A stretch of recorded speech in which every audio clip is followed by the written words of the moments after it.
하나님 말씀 봅니다. 하나님 말씀 사무엘하 11장 1절에서 5절까지입니다. 11장 1절에서 5절까지 같이 읽겠습니다. 그 해가 돌아와 왕들이 출전할 때가 되매 다윗이 요압과 그에게 있는 그의 부하들과 온 이스라엘 군대를 보내니 그들이 암몬 자손을 멸하고 랍바를 에워쌌고 다윗은 예루살렘에 그대로 있더라. 저녁 때에 다윗이 그의 침상에서 일어나 왕궁 옥상에서 거닐다가 그곳에서 보니 한 여인이 목욕을 하는데 심히 아름다워 보이는지라.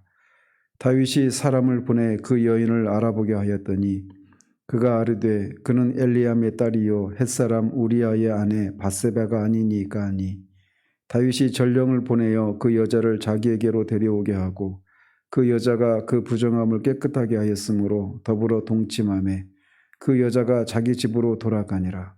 그 여인이 임신함에 사람을 보내 다윗에게 말하여 이르되 내가 임신하였나이다 하니라. 아멘.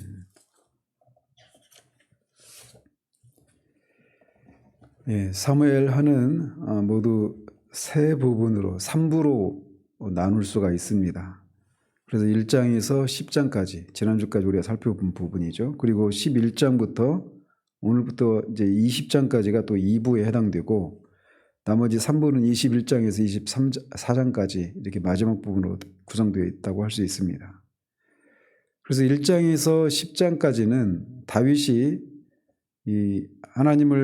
하나님께서 사울을 대신해서 신정 왕국의 그 왕이 되는 그 과정을 그리고 또 그렇게 통일 이스라엘의 왕이 된 후에 종교적으로 또 정치적으로 행정적으로 그렇게 신정 왕국으로서의 그런 체비를 굳히는 그런 장면, 그리고 10장에서는 그런 주변 나라들을 정복하는 이런 어떤 다윗이 승리하고 번영하는 이런 기사들이 주를 이루고 있는 그런 부분이라고 할 수 있습니다.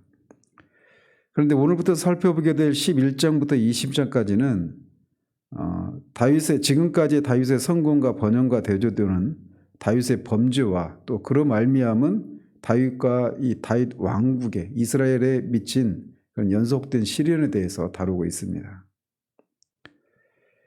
오늘 본문은 10장에서 아람 연합군을 격파함으로써 아람의 전투 의욕을 꺾은 이스라엘이 이제 암몬을 완전히 장악하기 위해서 새로운 전쟁을 재개한 사실을 언급하면서 시작을 합니다.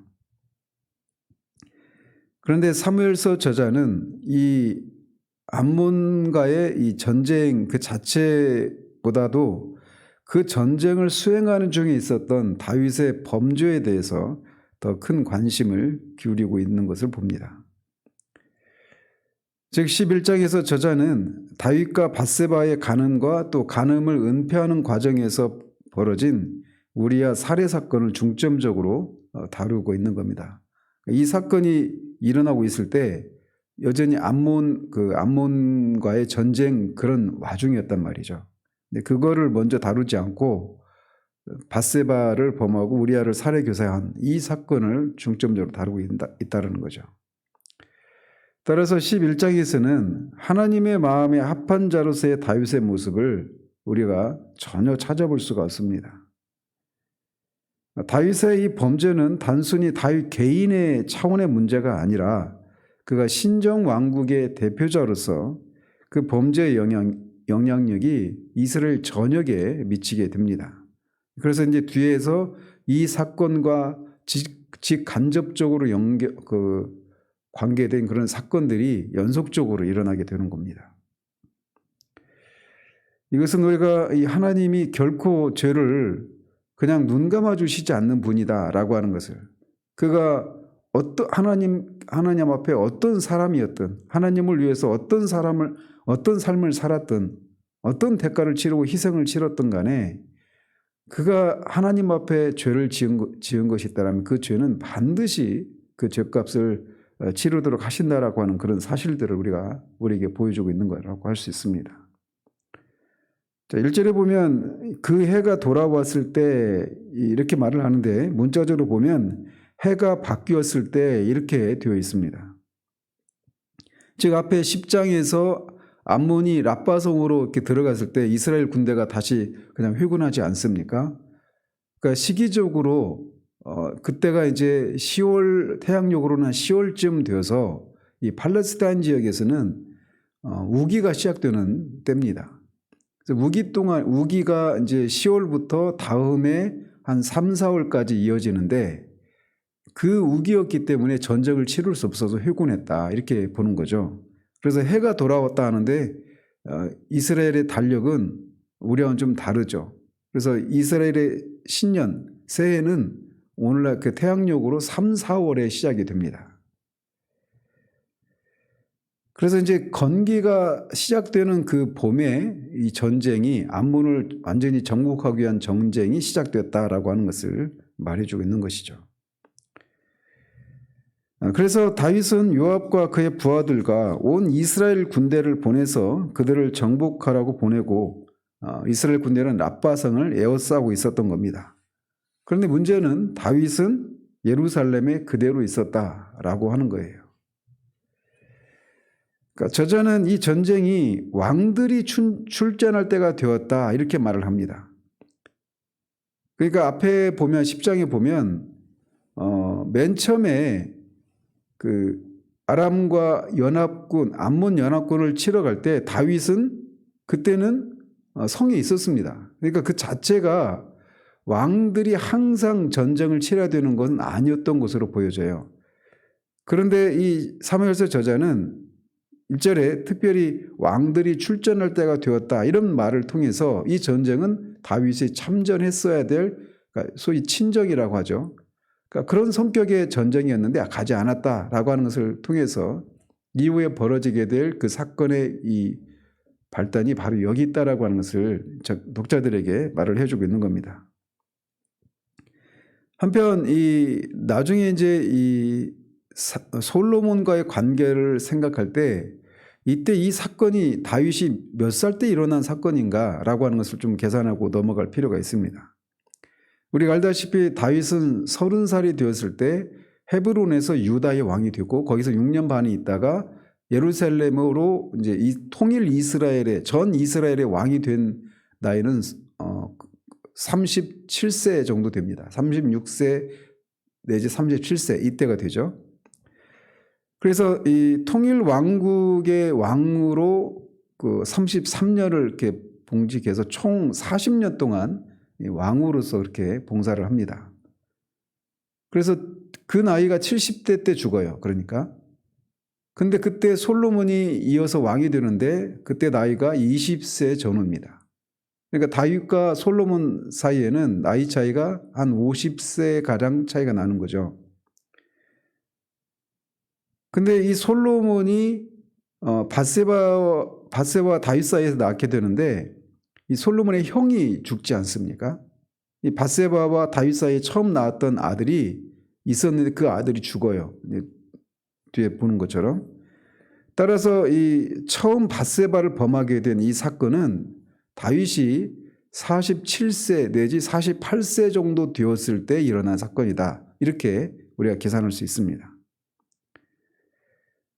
자, 물리적인 나이가 그런 때였고 상황적으로 어떤 상황이었는가라고 하는 것을 좀 볼 필요가 있습니다. 그러니까 47세 내지 48세면 다윗이 이스라엘의 왕국의 이스라엘이 된 후에 그때가 37세 전후니까 거의 10년 정도 흐른 후의 일이라는 것이죠. 그러니까 그 사이에 다윗은 하나님의 도우심으로 하나님이 함께 하시는 것을 통해서 승승장구했습니다. 그리고 그런 주변 나라와의 그런 전쟁을 계속 블레셋, 에돔, 모압, 암몬, 아람 이 주변에 있는 모든 나라들을 다 정복하고 승승장구하고 있었던 그런 시기에 일어난 일이에요. 마지막 암몬을 정복을 앞두고 있는 그런 시기에 일어난 일이란 말이죠.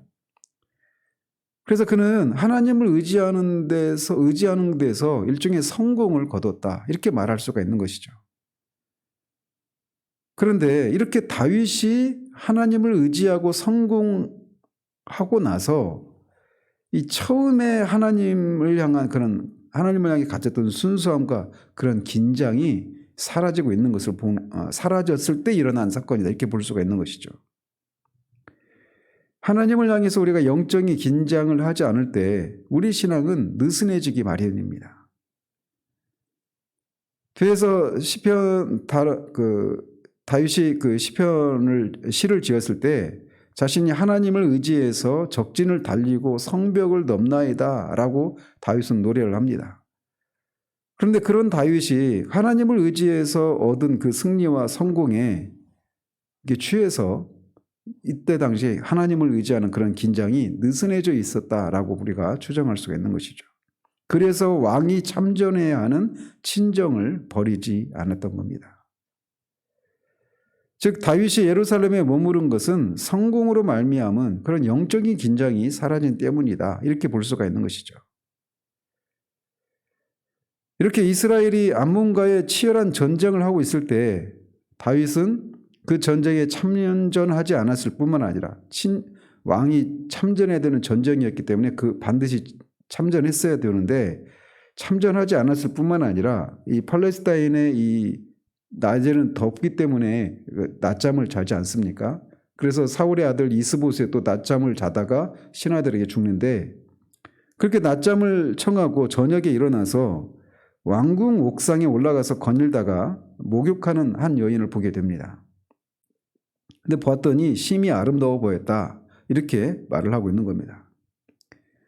이렇게 자신의 부하들과 군대가 암몬과의 전쟁을 치르고 있는 동안 다윗이 이렇게 평상시처럼 잠을 청하고 한가롭게 이렇게 옥상에서 거닐고 있는 이런 장면은 뒤에 11절에서 우리아를 불러와서 그 아내하고 동침하게 하려고 했을 때 우리아가 돌아오지 않습니까? 근데 그가 집에 들어가지 않는 이유를 물었을 때 어떻게 자기 동료들이 이렇게 야영을 하고 전쟁을 하고 있는데 어떻게 내가 편하게 내 집에서 잘 수 있겠느냐. 더더군다나 내 아내와 동침할 수 있겠느냐. 이렇게 말했던 다윗의 우리아의 그런 충성된 그런 모습과 대조를 이룬 모습이다. 이렇게 할 수 있습니다. 어떤 사람들은 밧세바가 다윗을 유혹하기 위해서 이렇게 목욕을 했다 이렇게 주장하는데 그렇지 않습니다. 다윗의 궁전이 이 높은 지대 위에 있었기 때문에 그리고 옥상에 올라가서 봤기 때문에 밑에 있는 집에서 이렇게 목욕하는 밧세바의 모습을 우연치 않게 볼 수 있었던 것이죠. 근데 통상적으로 그 여인의 그 목욕하는 장면을 보는 것 그 자체를 당시 풍습에서는 금기하고 있었다라고 말을 합니다. 따라서 1차적으로 다윗은 거기서부터 이제 범죄가 시작을 한 겁니다. 보지 말았어야 될 것을 이제 보게 된 것이죠. 그녀가 매우 아름다웠다 이렇게 말을 했는데 그 외모에 안목의 정욕에 이제 이끌려서 다윗이 범죄를 저지르게 되는 겁니다. 문제는 다윗이 그렇게 우연찮게 보았다라고 해도 거기서 멈췄어야 되는데 이 안목의 정욕에 이끌려서 육체의 정욕과 안목의 정욕에 이끌려서 그는 이제 그 다음 행동을 이어가고 있다라는 겁니다. 그래서 다윗은 자신의 안목의 정욕과 육체의 정욕을 이기지 못해서 목욕하는 여인이 누구인지를 사람 부분에서 알아보게 합니다. 그리고 그 여인이 엘리암의 딸이자 햇사람 우리아의 아내 밧세바라고 하는 것을 알게 됩니다. 이 우리아는 무명의 그런 군인이 아닙니다. 뒤에 23장에 보면 다윗과 함께했던 37명의 용사 이름들이 나오는데 거기에 당당히 올라가 있는 이름이 우리아입니다. 따라서 우리아는 무명의 그런 군인이 아니라 매우 충성스럽고 용감한 그런 장군이었습니다. 근데 그 부하의 아내를 범하려고 하는 거예요. 뿐만 아니라 밧세바가 엘리암의 딸이라고 말을 하는데 역대상 3장 5절에 보면 밧세바가 암미엘의 딸이다 이렇게 되어 있습니다. 그래서 언뜻 보면 이 밧세바가 엘리암의 딸 암미엘의 딸 이렇게 되어 있어서 되어서 서로 다른 인물처럼 이렇게 묘사될 수 있는데 엘리암과 암미엘은 같은 사람으로 추정이 됩니다. 즉 히브리어 언어상 이 엘리암이라고 하는 이름과 암미엘이라고 하는 이름은 다 하나님의 백성이라고 하는 뜻이에요.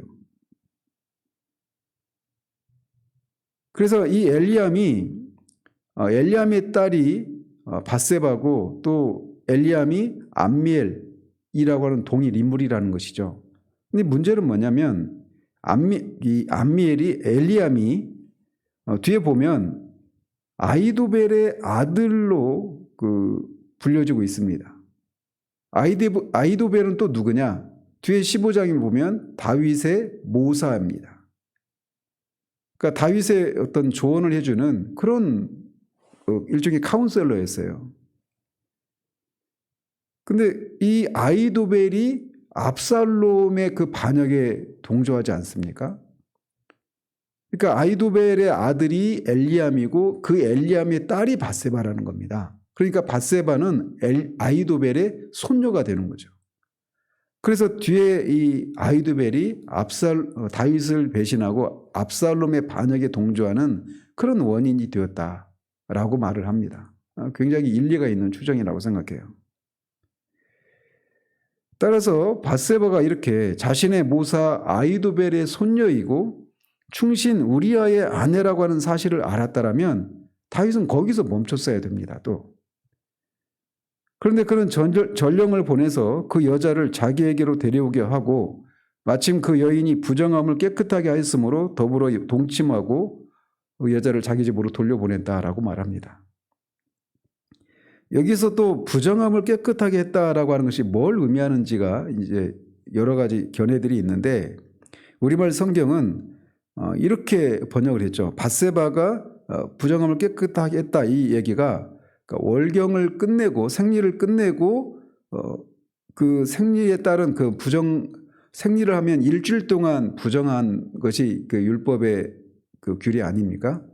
그래서 이제 마치 우리 성경에 보면 이제 그 일주일 동안 생리를 포함한 그 일주일 동안의 그 불결기가 끝나고 그렇게 이제 그 정결법상의 그런 부정한 기간이 끝났기 때문에 동침했다 이렇게 번역을 했는데 그게 생물학적으로 맞지가 않습니다.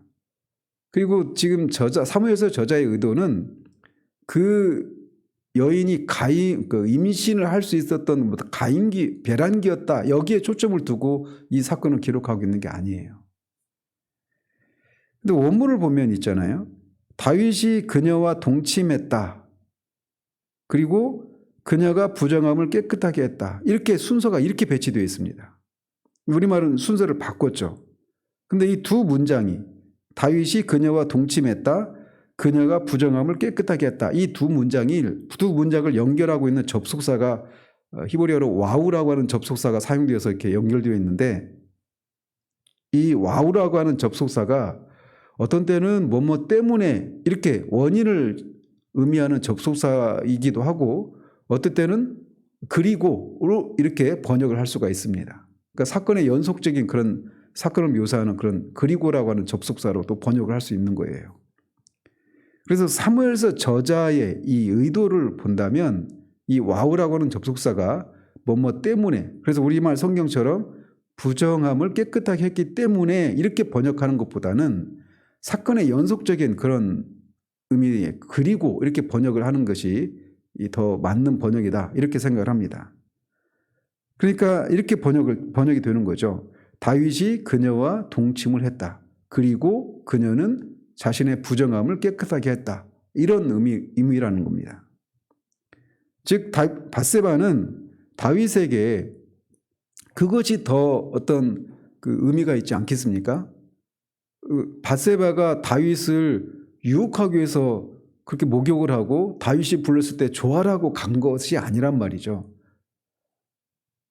그냥 자신은 그냥 목욕을 했을 뿐이고 왕이 부르니까 간 것이고 또 자기 그 남편이 그런 충직한 그런 군인이니까 뭐 위로하기 위해서 나를 불렀겠거니 뭐 이런 차원에서 갔겠죠. 근데 왕의 권력으로 그걸 강제로 이제 강간을 한 겁니다.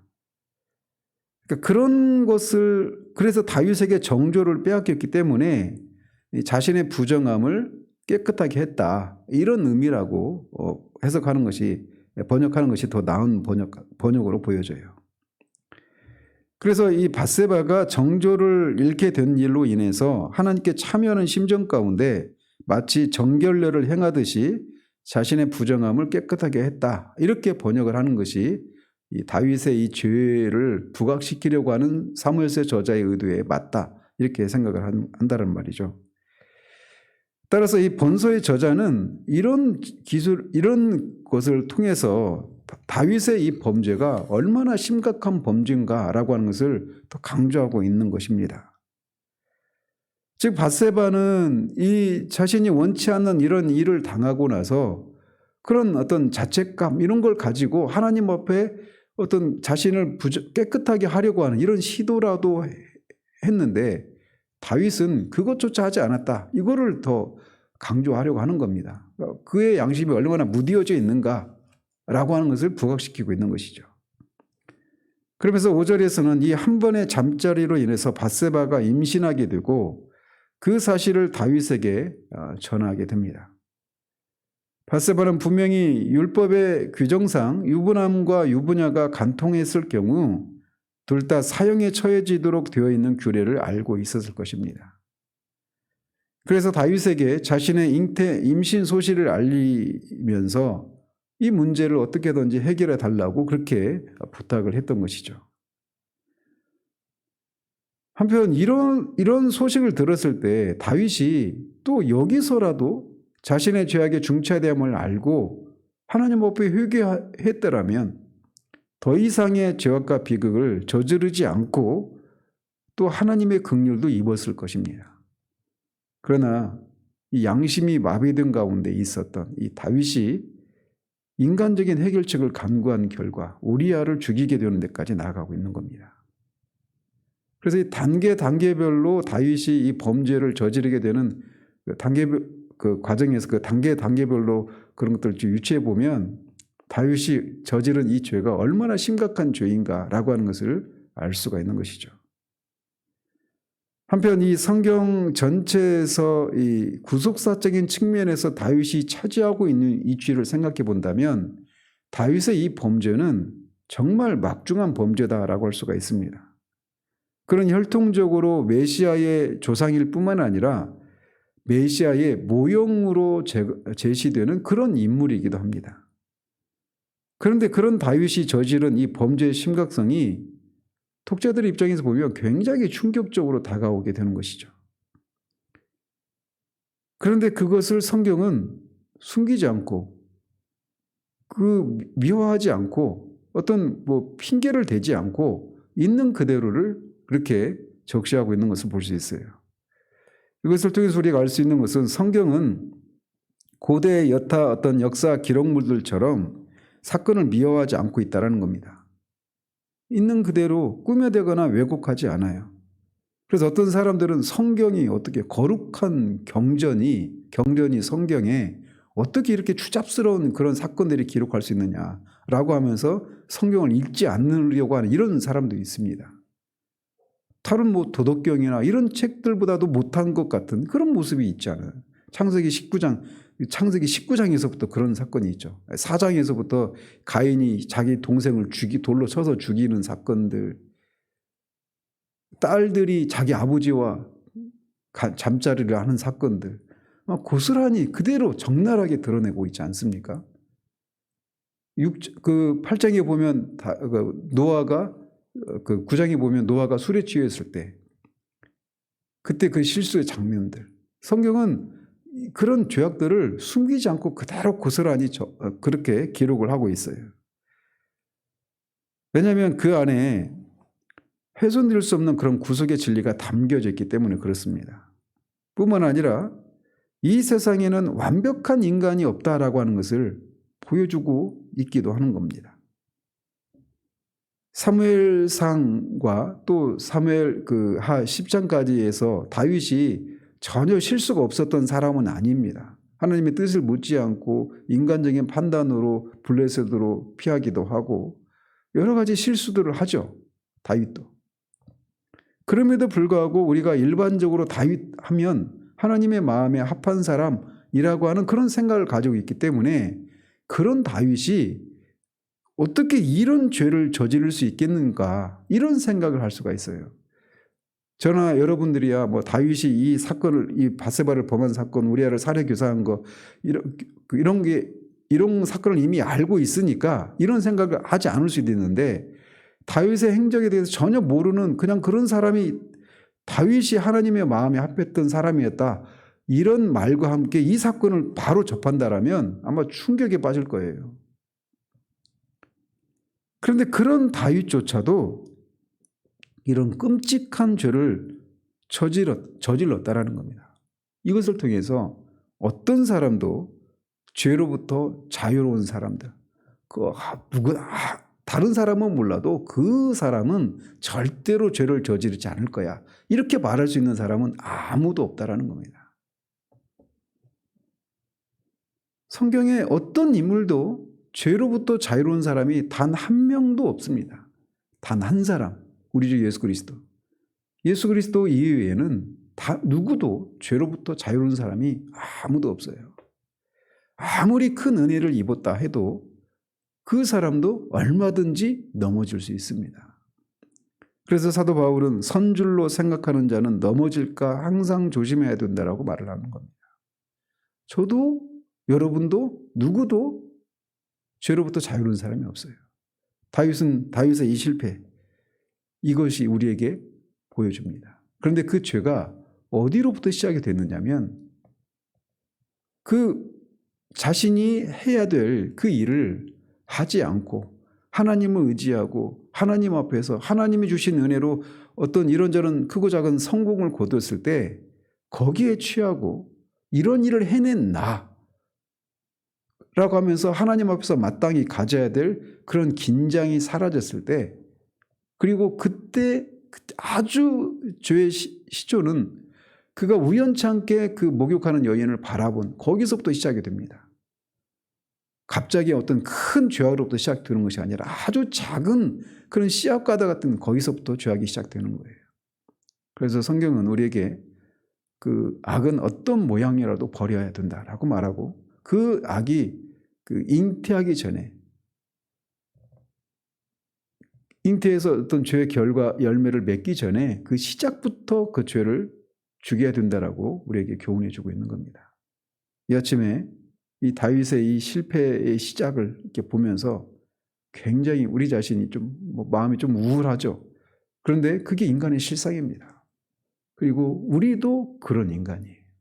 그런 면에서 이 하루도 우리에게 주어진 이 하루를 살아갈 때 우리가 하나님 앞에 마땅히 가져야 될 그런 긴장들, 하나님을 의지하고 하나님의 도우심이 아니면 우리가 이미 익히 알고 있었던 그런 삶의 현장이고 사람들이고 우리가 처리할 그런 일들이지만 그것들을 하나님이 도우시지 않으면 안 된다라고 하는 하나님을 절대적으로 의지하는 그런 가난한 마음으로 이 하루를 시작할 수 있기를 바랍니다.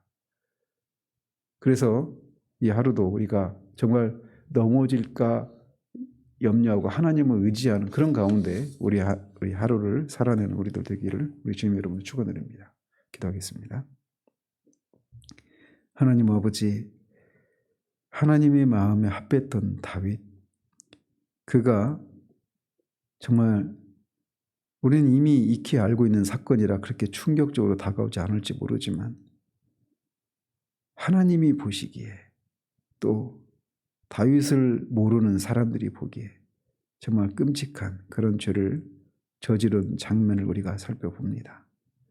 어느 누구도 죄로부터 자유로운 자가 없음을 우리가 기억하고 손줄로 생각하는 자는 넘어질까 염려하라고 말했던 그 교훈 우리가 깊이 되새기고 이 하루도 마땅히 우리가 이미 익히 알고 있고 늘 해오던 것이었고 거기에서 늘 하나님의 도우심으로 승리를 거두었던 그런 삶의 현장이라 하더라도 이 하루도 하나님이 주시는 그런 은혜가 아니면 하나님을 위한 삶을 살 수 없음을 우리가 기억하고 하나님 앞에 마땅히 가져야 될 그런 긴장을, 영적인 긴장을 가진 채 이 하루를 살아갈 수 있는 우리들 될 수 있도록 도와주시기를 원합니다. 예수 그리스도 이름으로 기도합니다. 아멘.